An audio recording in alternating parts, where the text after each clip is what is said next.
मंत्री गुलाबराव पाटलांनी नुकताच राष्ट्रवादीत आलेल्या गुलाबराव देवकरांवरती निशाणा साधला। काही लोक सत्तेशिवाय जगू शकत नाहीत अशी टीका त्यांनी केली। आम्ही सत्ता गेली तरी पक्षांतर करण्याचा कधी विचार आयुष्यात आणला नाही।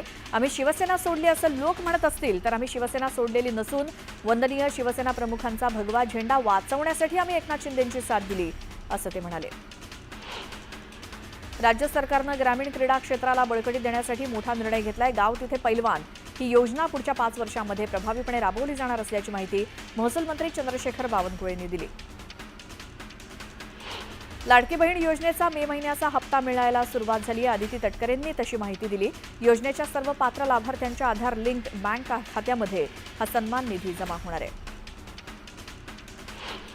स्थानिक स्वराज्य संस्थांच्या आगामी निवडणुकीत 7 लाखांहून अधिक नवमतदार मतदानापासून वंचित राहणार असल्याचं स्पष्ट झालंय। नवमतदारांनी विधानसभा निवडणुकीनंतर नवी नोंदणी केली असल्यामुळे नियमानुसार त्यांना मतदान करता येणार नाही। आषाढी वारीच्या पार्श्वभूमीवर राज्याचे ग्रामविकास मंत्री जयकुमार गोरे हे पालखी मार्ग आणि तळाची पाहणी करणार आहेत। याची सुरुवात दुपारी पंढरपुरातून होईल तर संध्याकाळी 6:30च्या सुमारास नीरा दत्त घाट इथे पाहणी संपेल। सुमारे 140 किलोमीटर अंतराचा हा दौरा असणार आहे।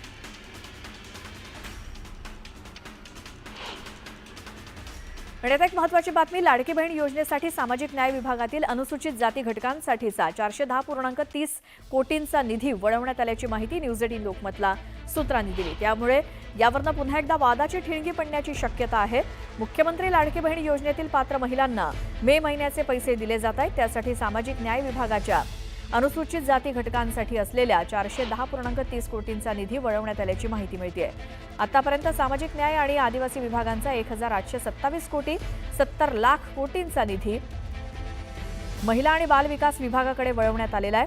सामाजिक न्याय विभागाला मागील 5 वर्षांच्या तुलनेत यावर्षीची 7,317 कोटी रुपयांचा निधी कमी मिळाला आहे।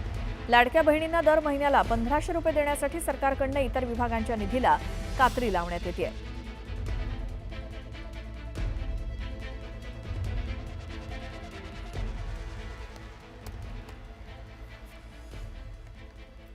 आता पुन्हा पाहूयात बातम्या सुपरफास्ट। राज्यामध्ये आरटीई अंतर्गत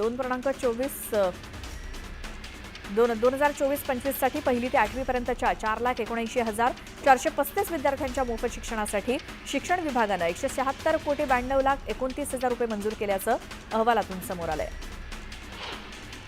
सणासुदीच्या काळात कोकणात जाणाऱ्या चाकरमान्यांना महामार्गावरील वाहतूक कोंडीचा सामना करावा लागतो। यापासून सुटका म्हणून कोकण रेल्वे रो सुरू करण्याच्या तयारीत असून त्यामुळे गाड्या आणि एसयूव्ही रेल्वेनं गावी नेता येतील।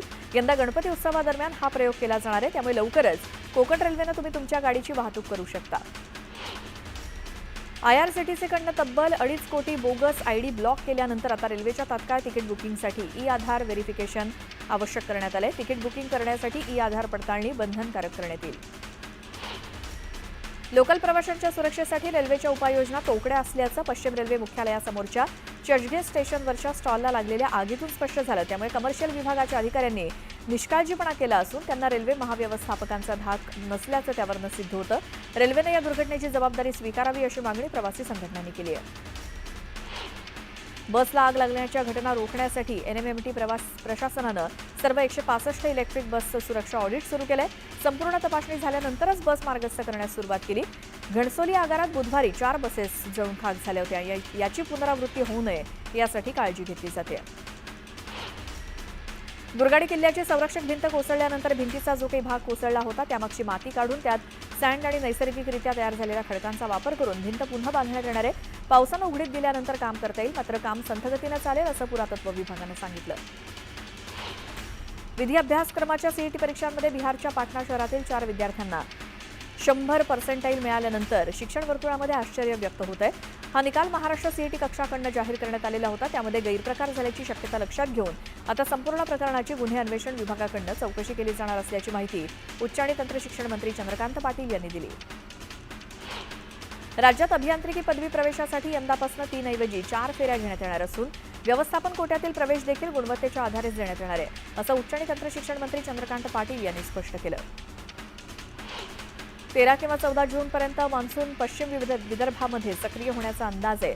त्यानंतर 17 जूनपासून पूर्व विदर्भात मान्सून सक्रिय होणार आहे तर नागपुरात पावसाचा जोर कमी असल्याचा अंदाज देखील हवामान खात्यानं वर्तवला आहे। राज्यात येत्या 3 दिवसांमध्ये पुन्हा वादळी वाऱ्यासह विजांच्या कडकडाटात पावसाची शक्यता वर्तवण्यात आली आहे. मुंबई, ठाणे, पुण्यासह 30 जिल्ह्यांना येलो अलर्ट जारी करण्यात आला आहे. सांगली जिल्ह्यात मुसळधार पावसामुळे जिल्ह्यातील 117 गावातील 604 शेतकऱ्यांना फटका बसलाय. 200 हेक्टरवरील फळ आणि बागायती पिकांना फटका बसला असून कृषी आणि महसूल विभागानं पंचनामेही सुरू केले. छत्रपती संभाजीनगरात महापालिकेला प्राप्त झालेल्या पंतप्रधान आवास योजनेच्या अर्जांपैकी तब्बल 40,000 लाभार्थी पात्र ठरलेत. मात्र घरांची संख्या 11,000 असल्यामुळे लवकरच लाभार्थी निवडीची प्रक्रिया सुरू होणार आहे. डॉक्टर बाबासाहेब आंबेडकर मराठवाडा विद्यापीठात परीक्षांमधला गोंधळ आणि बेजबाबदारपणा टाळण्यासाठी कुलगुरू डॉक्टर विजय फुलारी यांनी ॲक्शन प्लान तयार केलेला आहे. पाठवण्यात आलेल्या प्रश्नपत्रिकांचा पासवर्ड एक्सटर्नल आणि ज्युनियर सुपरवायझर यांनाच दिला जाईल. शिवाय केंद्रावरील प्रत्येक हॉल सीसीटीव्हीनं जोडणं बंधनकारक असेल. याचा कंट्रोल परीक्षा विभागातील वॉर रूममध्ये असेल. यवतमाळच्या पुसदमध्ये 500 रुपयांच्या बनावट नोटा बनवणारी टोळी जेरबंद करण्यात आली. पोलिसांनी 4 जणांना अटक केली असून त्यांच्याकडनं 1,91,000च्या नोटा पोलिसांनी जप्त केल्या आहेत. गोंदिया जिल्ह्यातील सडक अर्जुनी तहसीलमधील जांभाडी गावात चितळाची शिकार करणाऱ्या 4 आरोपींना पोलिसांनी अटक केलेली आहे. त्यांच्याकडनं चितळाचा मांस देखील हस्तगत करण्यात आलं असून आरोपींना 7 जूनपर्यंत वनकोठडी सुनावण्यात आली आहे.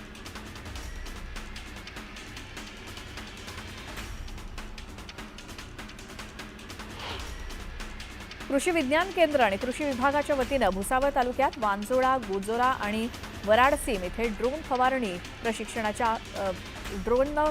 करण्याच्या फवारणीचं प्रशिक्षण आयोजित करण्यात आलेलं होतं. या प्रशिक्षणाच्या माध्यमातून शेतकऱ्यांना ड्रोन फवारणीची प्रात्यक्षिकं सादर करण्यात आली.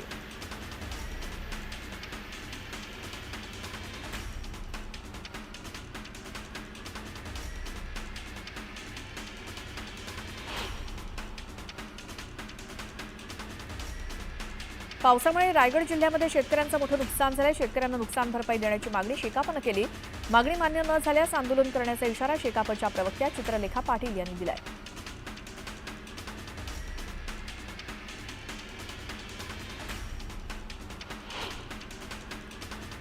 जळगाव जिल्ह्यातील भुसावळ इथे पोलीस विभागाच्या वतीनं बकरी ईदच्या पार्श्वभूमीवर शांतता समितीच्या बैठकीचं आयोजन करण्यात आलं होतं. या बैठकीला उपविभागीय पोलीस अधिकारी यांच्यासह पोलीस दलातील अधिकारी आणि मुस्लिम समाज बांधव उपस्थित होते. बारामती आणि इंदापूर तालुक्याच्या दृष्टीनं महत्त्वाचं असणाऱ्या नीरा, देवघर, भाटघर, वीर, नाझरे आणि उजनी या धरणांमधील पाणीसाठ्यात वाढ झाली आहे. मे 2025 मधील अतिवृष्टीमुळे मागील वर्षीच्या जूनच्या पहिल्या आठवड्याच्या तुलनेत वाढ झाली आहे. भुसावळ हतनूर धरणाच्या पाणलोट क्षेत्रातील पूर्णा नदीच्या खोऱ्यात 24 ते 30 मे दरम्यान एकूण 700 मिलीमीटर पाऊस पडला. त्यामुळे धरणात 67.4 दशलक्ष घनमीटर पाणी आवक होऊन साठा 58.35% वाढलाय. तुळजाभवानी मंदिर विकास आराखड्याच्या विरोधात भोपे पुजारी मंडळ उच्च न्यायालयात धाव घेणार आहेत. 1,865 कोटी रुपयांच्या तुळजाभवानी मंदिर विकास आराखड्याला राज्य सरकारनं मान्यता दिली.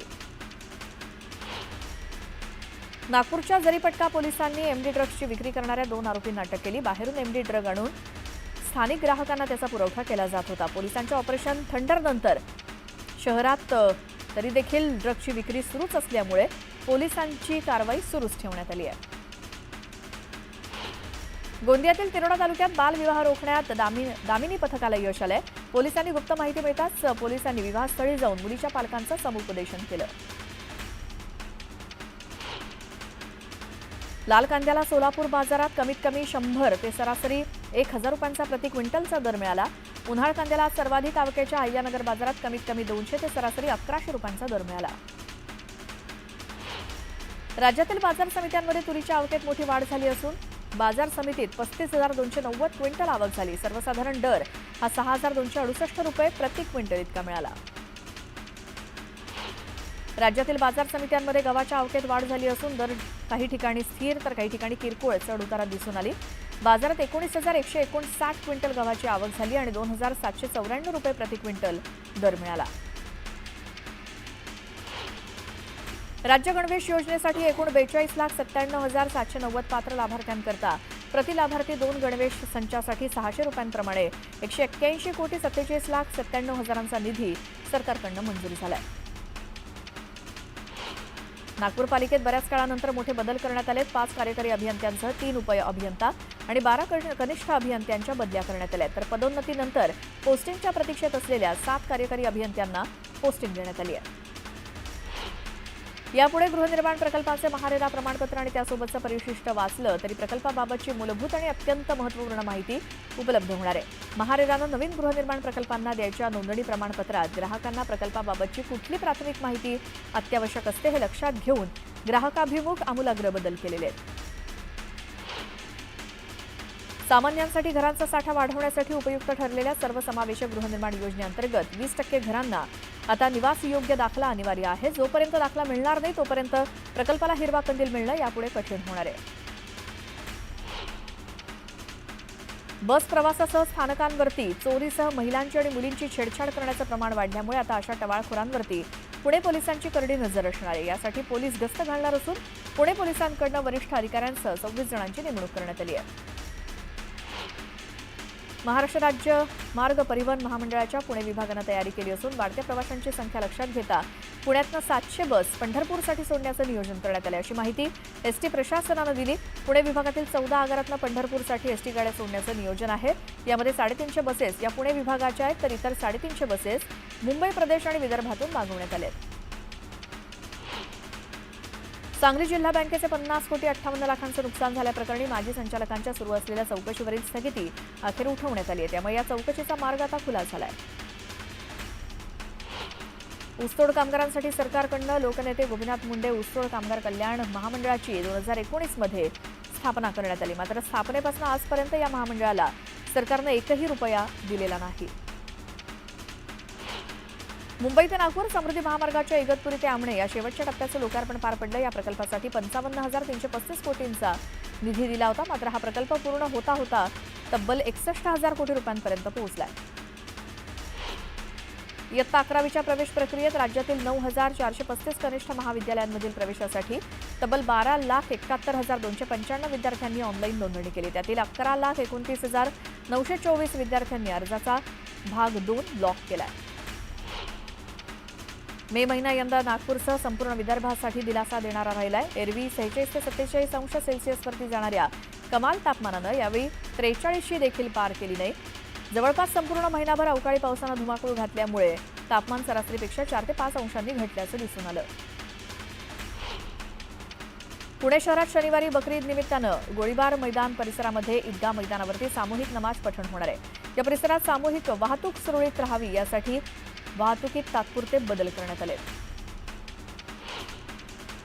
आईच्या आजारपणामुळे कर्जबाजारी झालेल्या सिल्लोड तालुक्यातल्या एका व्यक्तीनं पत्नीसह मुलासोबत आत्महत्या करण्याचा प्रयत्न केला. त्यांच्यावर सध्या घाटी रुग्णालयात उपचार सुरू आहे. केंद्रीय पर्यटन आणि सांस्कृतिक मंत्री गजेंद्रसिंह शेखावत यांनी पुण्यातल्या ऐतिहासिक शनिवारवाड्याला भेट देत पाहणी केली. शनिवारवाड्याच्या जतनासोबतच संवर्धनासाठी केंद्र सरकारकडून विशेष प्रयत्न करण्यात येणार आहेत. मुंबई पोलिसांनी 9 किलो सोन्याची फसवणूक केल्याप्रकरणी 2 वर्षांपासून फरार असलेल्या आरोपीला अमृतसरमधनं अटक केली आहे. लॉकडाऊनमुळे व्यवसाय बंद पडल्यामुळे त्यानं सोनं घेऊन पळ काढला. सांगलीच्या वाळवा तालुक्यातील रेठरे धरण परिसरामध्ये ढगफुटीसदृश पाऊस आला. त्यामुळे तिळगंगा नदी दुथडी भरून वाहू लागली आहे तर ओढे आणि नाल्यांना पूर आलाय. कोल्हापुरातल्या ग्रामीण भागात मुसळधार पाऊस झाला. पावसामुळे कोल्हापुरात शिये निगवे रोडवरती पाणी आलं तर ओढ्यावरील पाण्याचा वेग प्रचंड असल्यामुळे वाहतूक खोळंबली. पालघर जिल्ह्यात पावसानं दमदार हजेरी लावली. त्यामुळे रस्त्यांची कामं रखडली आहे. त्यामुळे वाहनधारकांना नाहक अडचणींचा सामना करावा लागतोय. चांदवडमध्ये विश्रांतीनंतर पावसानं पुन्हा हजेरी लावली. त्यामुळे शेतकऱ्यांमध्ये आनंदाचं वातावरण आहे. दरम्यान शेतकऱ्यांकडून लवकरच पेरणीला सुरुवात होणार आहे.